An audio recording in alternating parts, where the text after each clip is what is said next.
All right, my my millionaires who do not have millions of dollars, but are just blessed beyond compare. So it's Sunday. Yes, it's Sunday.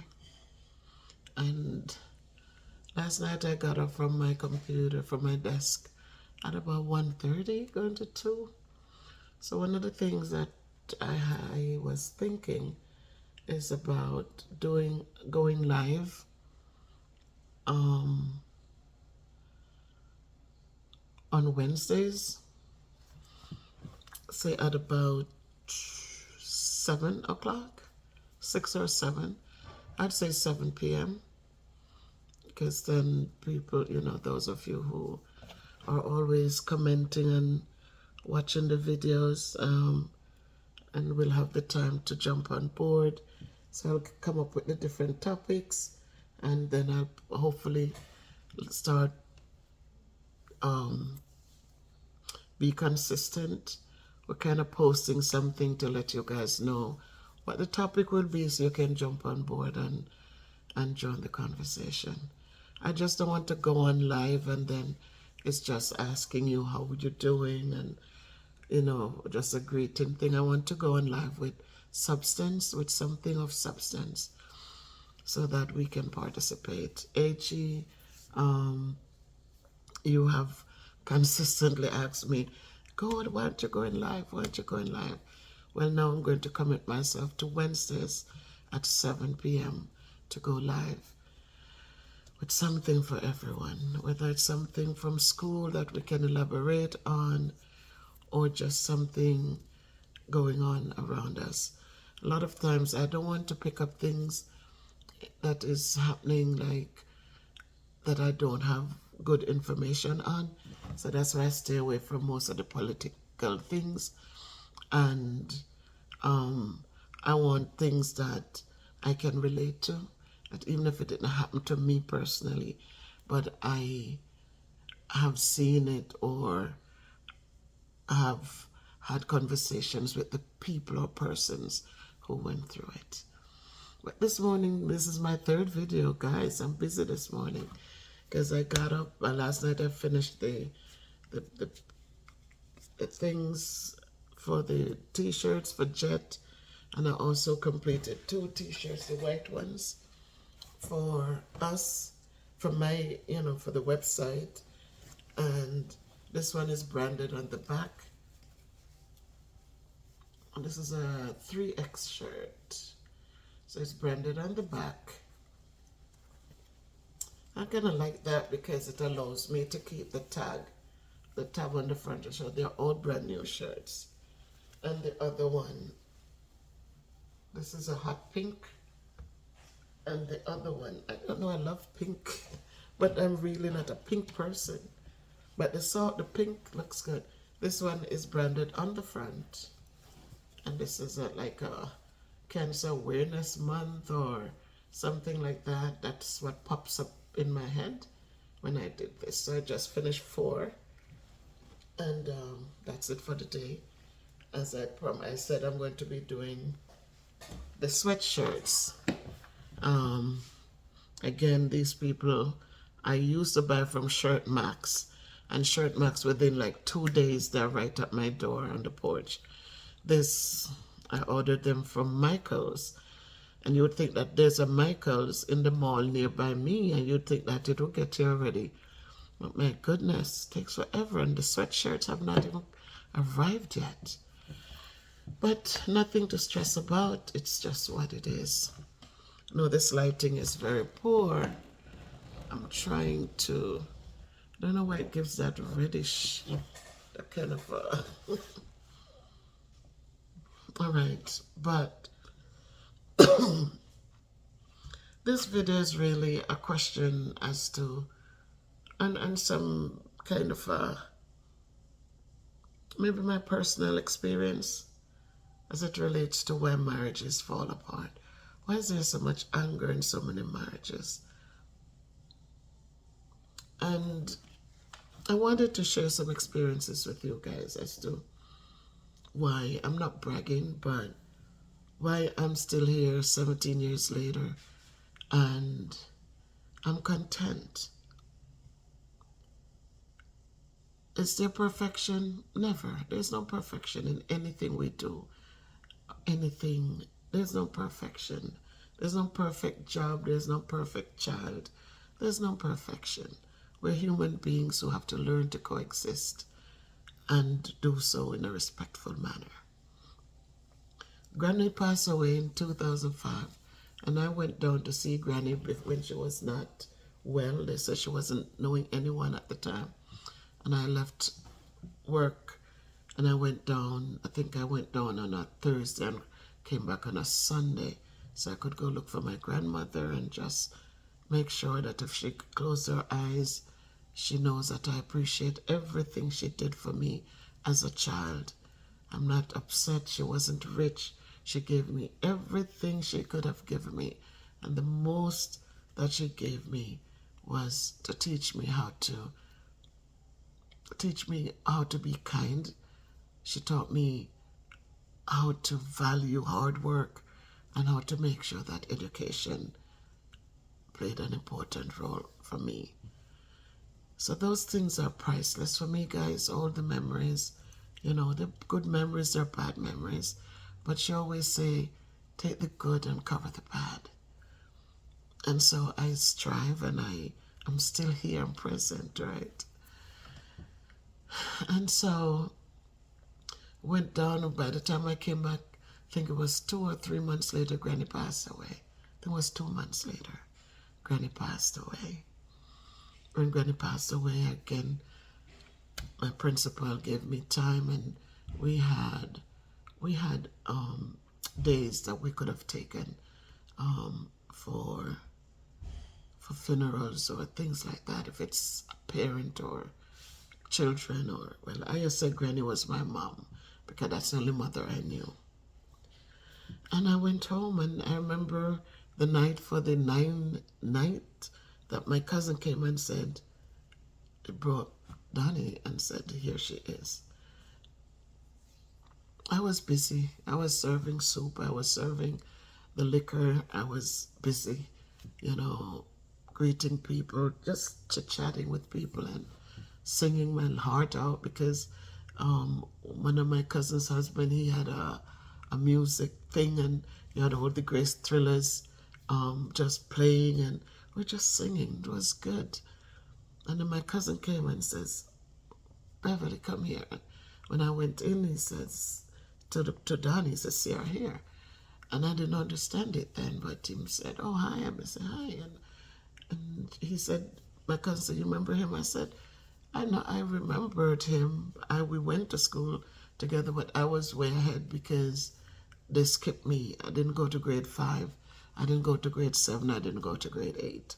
So I got skipped many classes. I was in grade 9 for a minute. So anyhow, I said, I'm busy right now. Do you have a number or something? I could get back to you if you don't mind. But right now I'm busy. I'm serving the people. And he says, and I remember a foam cup that we tore, and he wrote his number on it, and that was it. And Granny buried, and I returned here, and for a few months I didn't reach out, but afterwards I reached out, and we started talking, and eventually I went down and we got engaged. I could show you the ring. My husband wasn't rich, still not rich. But what I respected about him was the fact that he worked hard. He wasn't a person who sat down waiting for handouts. He's not a person who was all about him being okay. He was a person who, we talked a lot. We had long conversations. Because, I was working. I didn't have anybody in the house. It was just me and the kids. The girls had gone off to college. Christopher was in school. And so most of the days I go to work and I come home. This is my life. Work and home. I was never a person jumping, like my sister would come and say, oh, let's go to the mall. And I don't need anything, though. I go to supermarket, get things done, basic things. But to just hang out on the street for no reason is not me. And so when we talk, I would talk about Naceberry. My God, I haven't eaten a Naceberry in a long time, or a guava.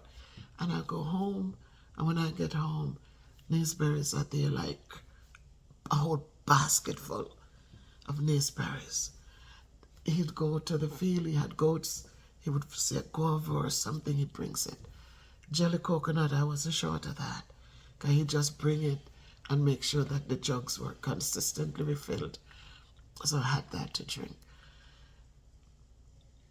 So did he take me to restaurants and nice places? No. I didn't want that. I didn't ask for that. I didn't even think about that. But what I liked was the little things that made me happy. They were there. I didn't want riches. I didn't want confusion. I didn't want stress. I just now would go home, and the little things that I would mention in conversation was there. And I appreciated it. Those were priceless gifts. Then when I went and he bought the ring for marriage, my husband wasn't rich, as I said. He spent 10,000. You're talking about 2006. He spent 10,000 Jamaican dollars to buy a ring, to buy 2 rings. And I smiled because it was not the value of it. It was the fact that he tried. He didn't sit down and say, I don't have anything, and this and that and whatnot, and expected me to buy it. But he went and he bought something. So we got married and I came back, and he's a welder by trade. But being a welder and not a talker, you know that you come here in a big country, you're not going to be able to get the things done that you want to do, because you have to be a people person.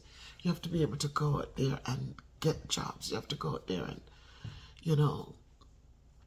he wasn't that person. But when he came, and when I went, he had his own space. He had a home. There were things to be done, and I helped where I could and all of that. But I never sat down expecting him to put me in a home. I never sat down and expected him to go out and provide for me while I sit back and do nothing. I had no such expectation. I've always been working hard. I was a teacher, still a teacher. I just did for him because somebody did for me to come. I remember when I went home and we got engaged, and I came back, and one person that I worked with, a Jamaican person, that she went and she told some of the staff members that my marriage was a business marriage. And one of the persons came back to me and she said, Beverly, what's a business marriage? And I said, why did you ask? And she said, well, so-and-so said that your marriage to Donnie is a business marriage. And all I said, well, maybe she knows something I don't know. And it's funny that that person, even when Donnie came up and we left from here in New England and we went to Georgia for a quick minute. I didn't like Georgia for teaching at all. But my daughter had bought a home and we went. It wasn't for me. Well, she had to sell it eventually, but that person kept in touch. It just seemed like when she called, she would like, hey, so how is Mr. Black? And I said, Donnie's fine, he's here. And it just seemed like she would, her touching bases with me was each time was to ask about Donnie, to see if Donnie was gone somewhere. Donnie wasn't going anywhere. I didn't do a business marriage. I did a marriage where my children were respectful of somebody that I went and I got married to. And yes, so we brought him here, and he comes. I work hard. I didn't stop working. I kept doing what I needed to do. And when he was able to work eventually, we're not competing, right? We're not competing. And so whatever he came home with and whatever he supported, that's fine by me. I never sat down one day and says, oh, well, you need to take care of me as a wife. You need. Those things don't come in my head. I'm independent. And one of the things that has torn a lot of families apart is where a lot of us women, because somebody marries us, we don't see it as a union of working together. We see it as a, you need to do this for me, you need to do that for me. And you make it become a thing that becomes so ugly that when your husband is not able to provide enough, it becomes warring and dysfunction. But let us learn to be content. Let us understand that together there is so much more from being respected than it is to talk about, oh, I'm in love with you because you look so good. Because when the look good is no longer there, then the love perishes. But when we love out of respect, it doesn't matter. It doesn't matter. I gained weight during my marriage. It doesn't matter because I love myself. And as I said to them, I'm losing weight for me. It's not for anyone, but I'm doing it for myself. The support has been great. I'm in the back walking. Donnie is sitting on the back porch, keeping my company. Donnie will cook. Donnie will do things to help me on my weight loss journey. So those are priceless things. As I said, he's not perfect. Don't get me wrong and think that, oh my God, they have a perfect marriage. But you have to make the imperfections not become your marriage.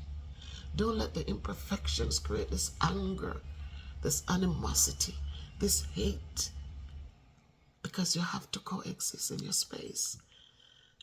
And if you're hating, how are you going to coexist? If you cannot look at each other and say, good morning, good night, thank you, I appreciate what you did, how are you going to coexist? So people work on your marriages and let them be the best space that you occupy together. Let it be the best. I don't look in Donnie's phone. Donnie came here and I gave him a phone. And after that, he says his brother had some kind of phone and he wanted one of those and I gave it to him. And when I'm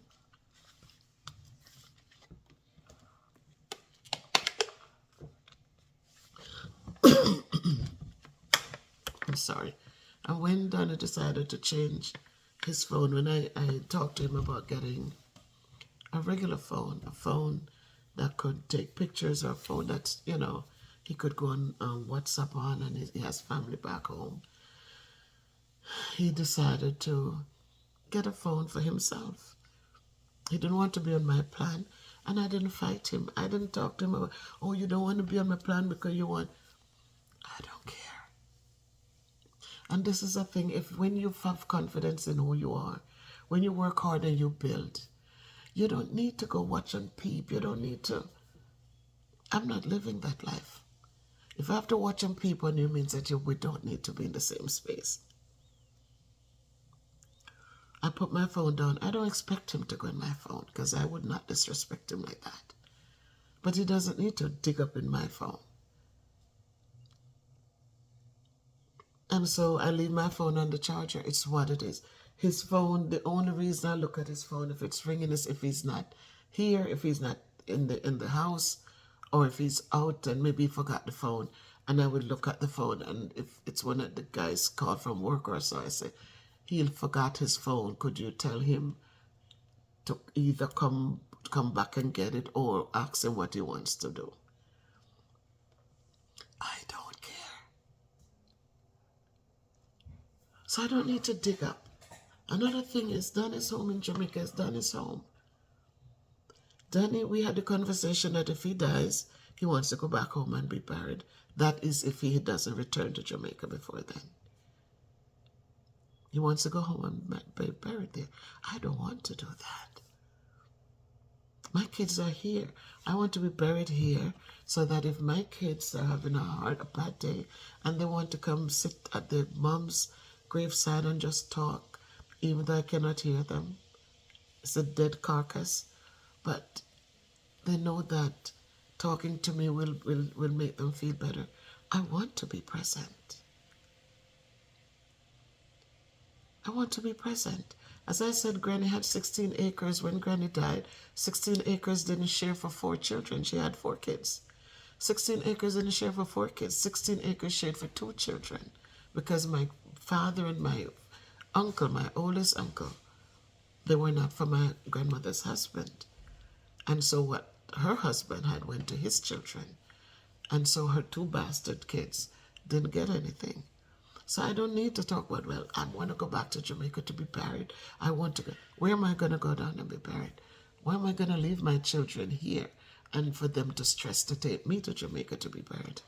Nah. I want to be here where they are. Whether we do cremation or we do the ground, I'd rather cremation.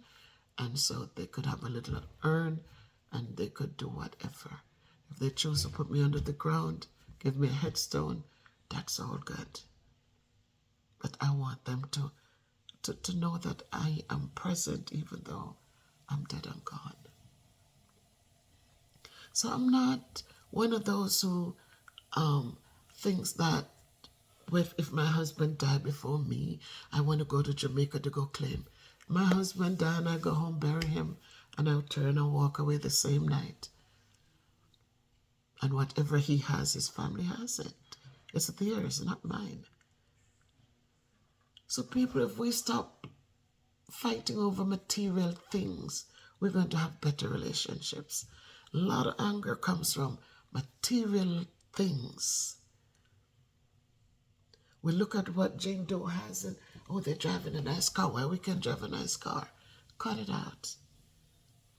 Enjoy your time together. Enjoy the companionship. Even when the intimate part of it is not there. Enjoy your companionship. Enjoy it. Enjoy the fact that somebody's there. That if you fall asleep, we don't know what goes on at night. We go to sleep, we're dead to the world. Sometimes we wake up with pain. Sometimes we wake up not feeling good. And it's a good thing if you're living in a space where people care about one another. So that if I get up in the night and I say, oh my God, my head, somebody can get up with me and says, let me get a little tea. Let me get the alcohol and rub your back or rub your head. Let me do this for you. And they will do it because you are respectful to each other. You're not putting down, you're not belittling anyone. You're not looking at, oh, I'm a teacher, I'm a this, I'm that. You're just a... I remember somebody who would consistently say to her husband, oh, you just a... And I wondered, I said, you marry him though. You marry him, so why are you making him seem like he doesn't meet up to your standard?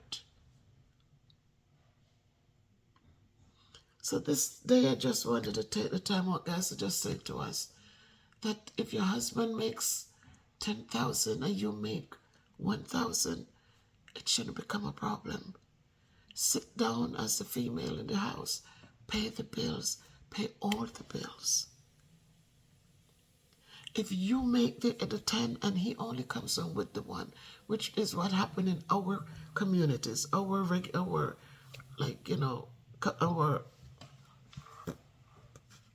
I don't know how to put it,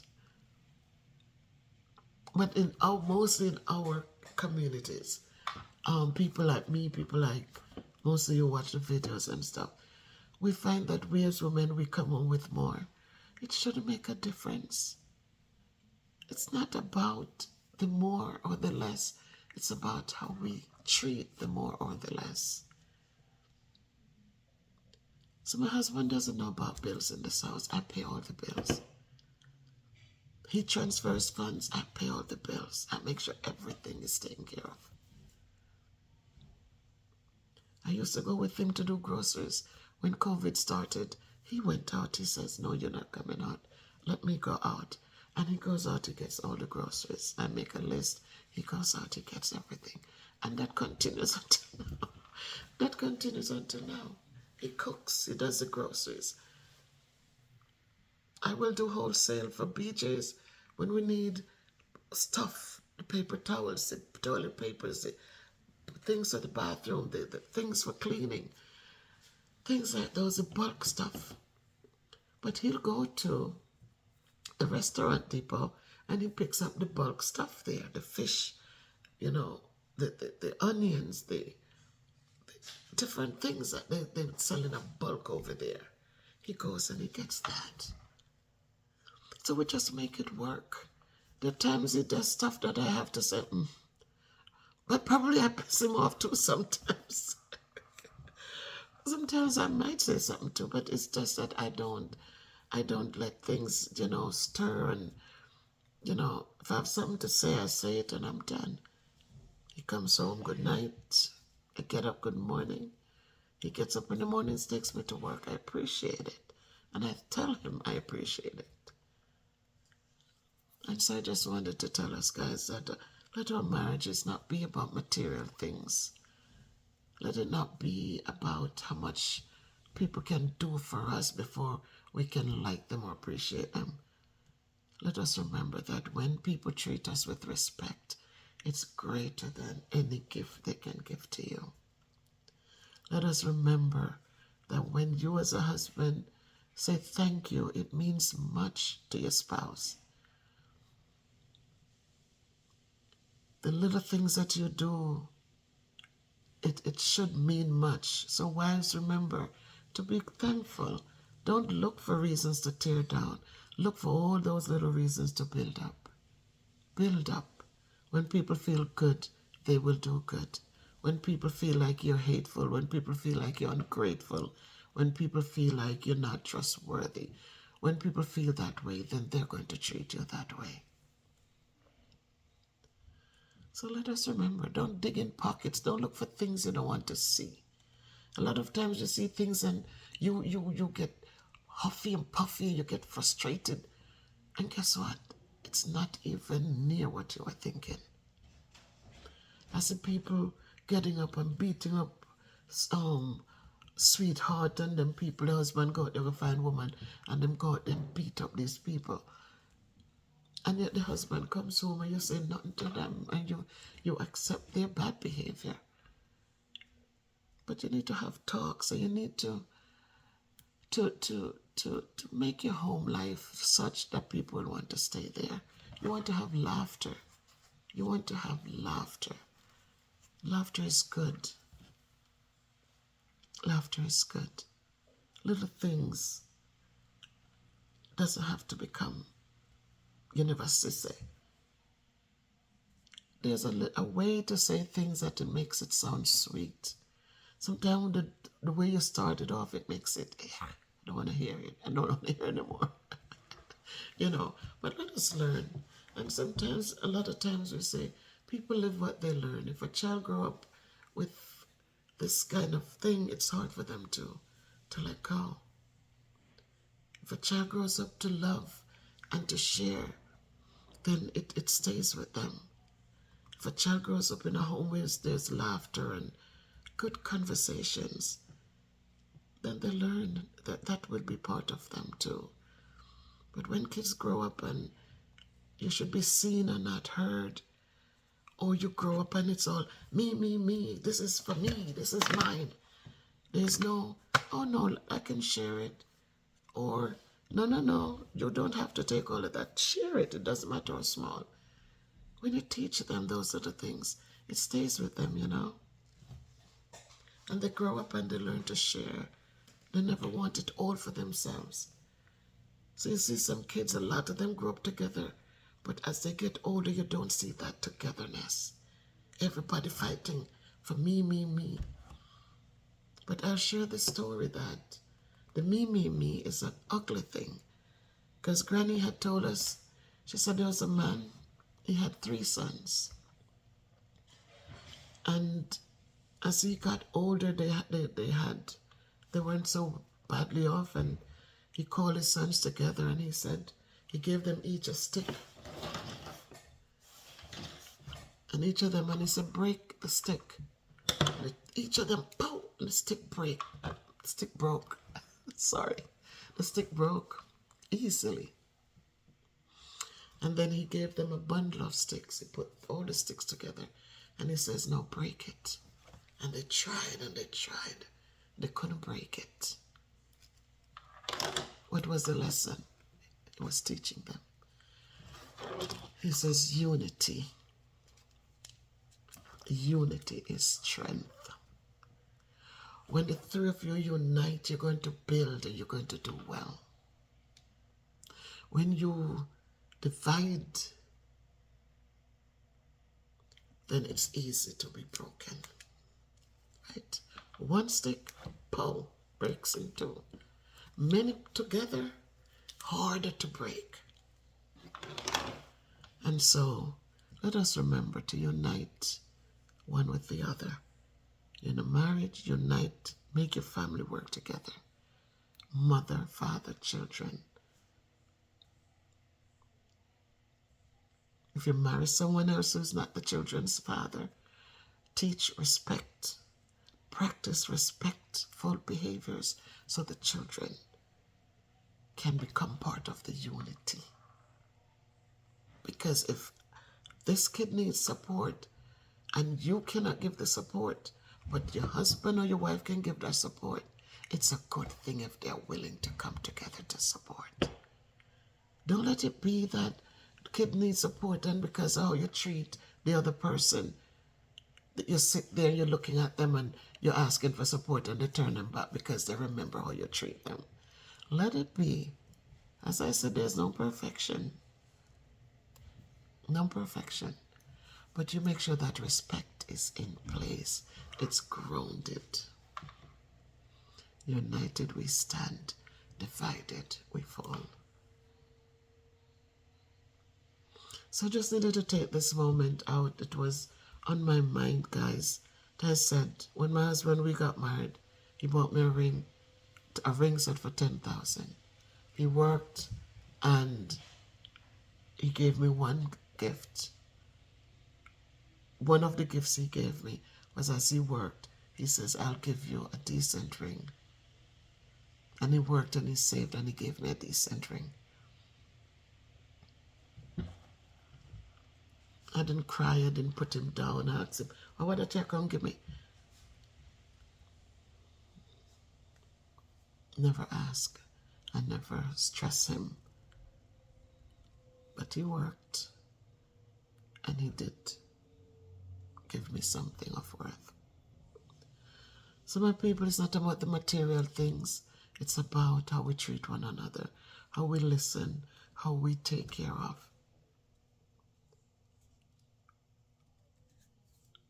It's those little things that are priceless. No amount of money can pay for them. So you are a millionaire even though you don't have the millions. Thank you, Ernestine. We're all millionaires even though we don't have millions. And we can become billionaires if we treat people kindly and respectfully. We talk about, I love you, I love you. Some of we don't know the meaning of love. It's just a 4-letter word, we just say it. Because as soon as, we don't stop looking down on people. We talk about love, but we still look down on people. We still feel like we're better than. None of us are better than. None of us. I don't care how many houses we own, how grand. Some of us, like we're so into stuff. We're so into stuff that we don't care how we talk to people, how we treat people. But stuff doesn't help us when we're not feeling well. Stuff doesn't help us when we want to have a conversation. Stuff doesn't laugh with us and cheer our spirits up.